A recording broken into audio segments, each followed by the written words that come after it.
Hello, my name is Joan Blanco, and with my colleagues, we would like to thank you for your interest on our presentation, Fracture Characterization using Seismic Attributes in Pre-Salt Carbonate Deposits, in particular, the Barra Velha Formation in the Santos Basin, southeast Brazil. Now, let's review some basics. What is a fracture? A fracture is a discontinuity that results from stresses that are beyond the rupture strength of the rock. And when they occur naturally on a reservoir, that reservoir is called a naturally fractured reservoir. What is the purpose then of fracture characterization? It is to locate fractures and describe them in terms of orientation, fracture density, fluids, and others. And why is it important? Well, because they provide a major control on the fluid flow within carbonate reservoirs, and of course that has an impact on the drilling success, drainage, and decimation of resources. In the case of Barra Velha, it has areas of high natural fracture intensity associated with VOCs, and those VOCs are responsible for enhanced production rates. How exactly do we use seismic attributes for fracture characterization? Well, in the first place, they have proved to be an effective approach for detecting faults and fractures below the resolution of conventional seismic data, particularly in areas where there are little to no image-based logs. It is advantageous because it is less time-consuming and cost-effective compared to traditional methods. However, we have to be careful with areas of low signal-to-noise ratio or areas where illumination of pre-salt targets is not great, because then that would impact the data quality, the quality of the seismic, and of course, the attributes calculated from it. Key attributes are often geometrical, structural, including deep magnitude, deep azimuth, coherence, volumetric curvature, and end tracking, among many others. Now, where are we applying this? We have a study area delimited by the yellow polygon located offshore Brazil, southeast Brazil, in the Santos Basin, particularly on the pre-salt section. And within that area, we delimited a smaller one because of geologic interest and the availability of numerous well logs. In this case, 41 wells with conventional well logs and some special, for example, borehole images, for which we have 11 wells containing borehole image logs. That area is also covered by seismic, in-depth 3D seismic, and it has an approximate resolution of 32 meters. It has areas of noise and low signal due to the presence of salt bodies. Now, the local stratigraphic chart of the area shows a pre-salt reservoir of the Barra Velha Formation in the red box, which is Apchen, and it is composed of a set of highly heterogeneous naturally fractured carbonate rocks, but whose main facies correspond to fascicular calcite crusts intercalated with grainstones, rodstones. They also have layers rich in magnesium, silicates, also contains calcite spherulites. Overlaying the Barra Velha Formation, we have the salt bodies, and underlaying either or and the Pizarra and Itapema formations. That sedimentary section is on top of the Cambori Formation, which is the basement. Now, how do we see this on the seismic? In the next slide, you see a west-east line located north of the study area. You see the basement in pink. On top of that, you see the Itapema Formation and the Barra Velha Formation with its subdivisions as upper, mid, and lower Barra Velha Formation. Now, what exactly are we applying in here? We have a workflow that comes from the original seismic to the generation of fault volumes, fracture density maps, and faults extracted from those seismic attribute volumes. But from here to there, there is no involvement of well logs or well log data. We will use it then to compare, to be able to compare the interpretation from the borehole images from the interpretation from those attributes, seismic attribute-based methods. Let's go more in detail to see the different steps. In the first place, we condition the seismic to make it more continuous, smoother. There are different attributes for this, depending on the package that you're using, but they all have in common that it is guided. They smooth the data using the local structure as a guide to make it more continuous, to make it better.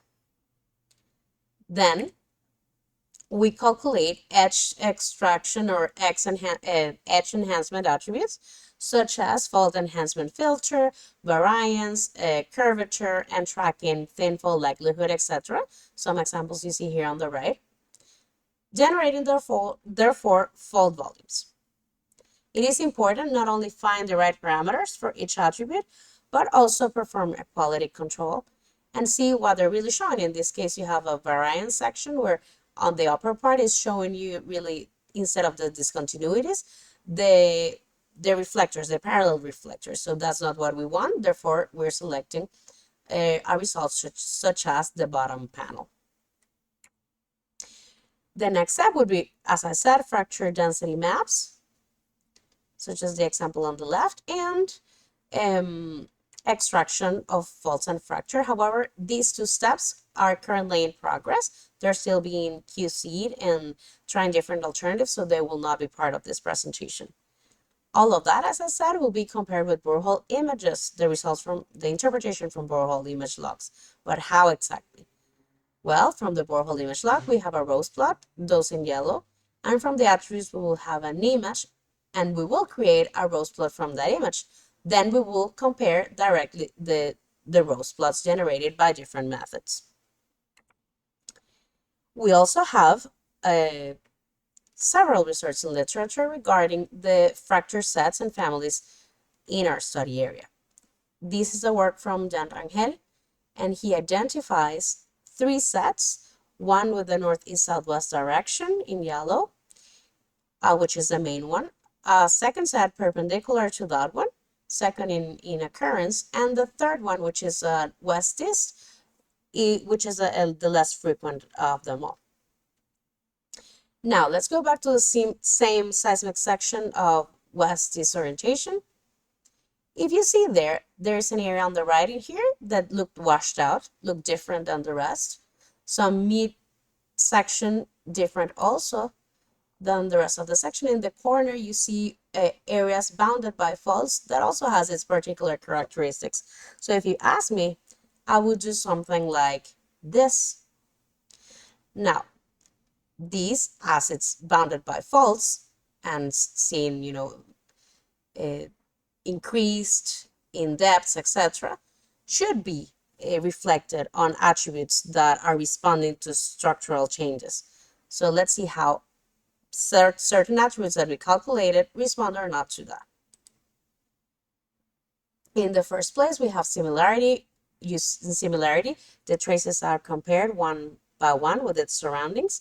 To determine how different or similar they are, you see trends in the direction of the fracture set 1, and you see an area to the left that looks very different and also separated by this corner is also looks different than the rest.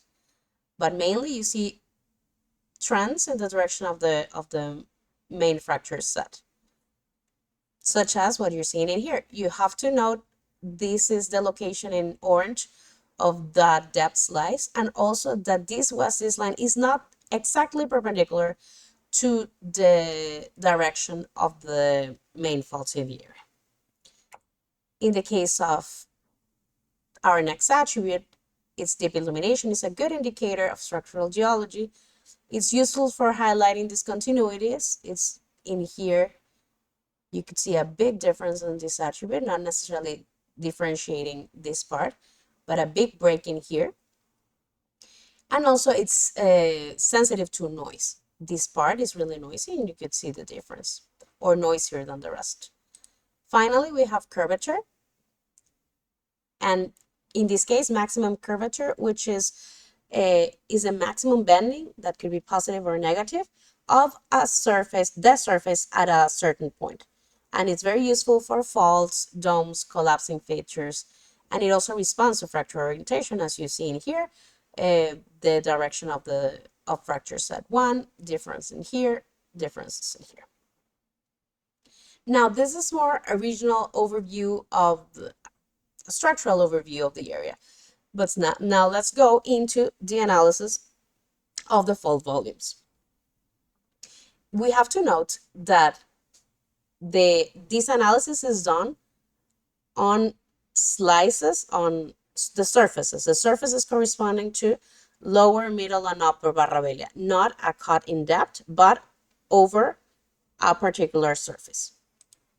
In the first place, this is the thin fault likelihood on the left for the lower Barra Velha formation. And on the right, you could see the RGB display of 3N track and filter volumes.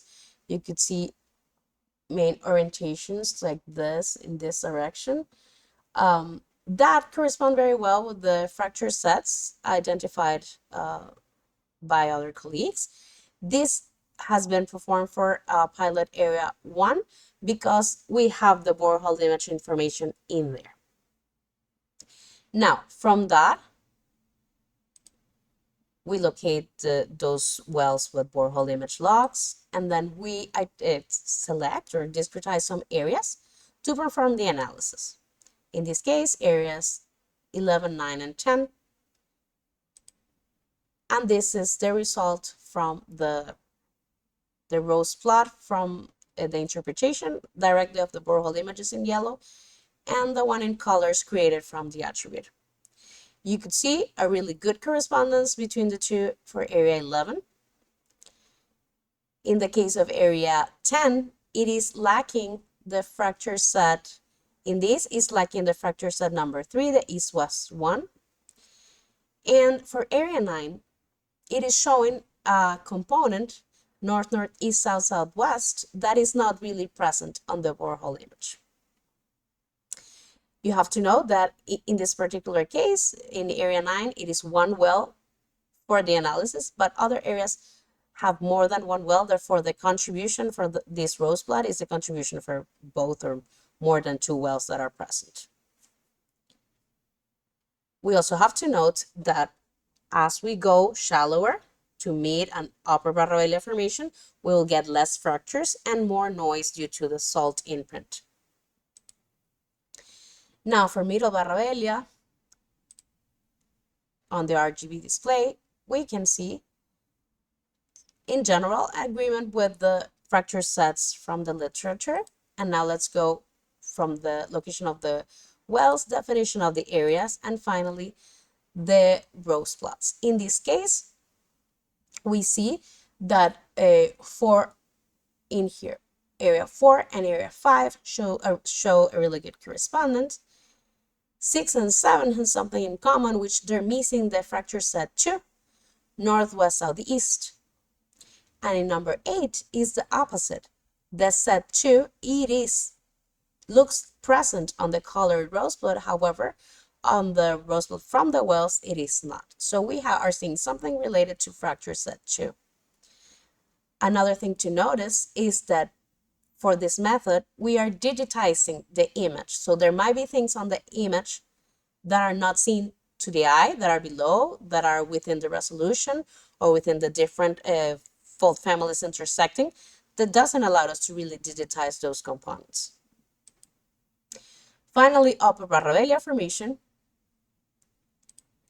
we see the areas and finally the rose plots. We have a really good match for area 1. Areas 2 and 3 are also missing the set 2. So is it related to the image? Is it the method to obtain the rose plots? Is noise a factor? Has something to do with data quality? Those are the questions that we're currently, that are being addressed, and we're currently working on getting answers very soon. Now, another way to see how well do we match is to find the attribute and wells that are intersecting that attribute and compare the orientation with the rose plots.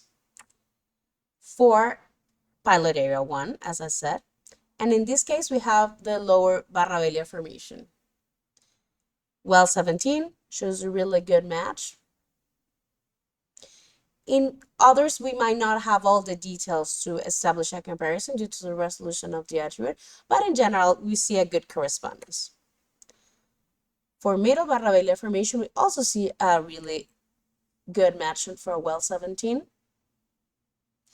Some details are not seen for well 11 and well 12, but 14 also looks good. And in the case for the upper Barra Velha formation, well 11, we see a good correspondence.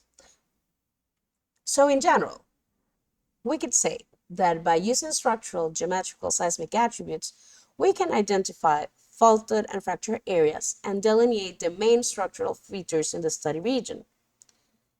It was also possible to identify 3 fracture families through the application of this attribute-based workflow, with orientations and characteristics comparable of those observed in the literature.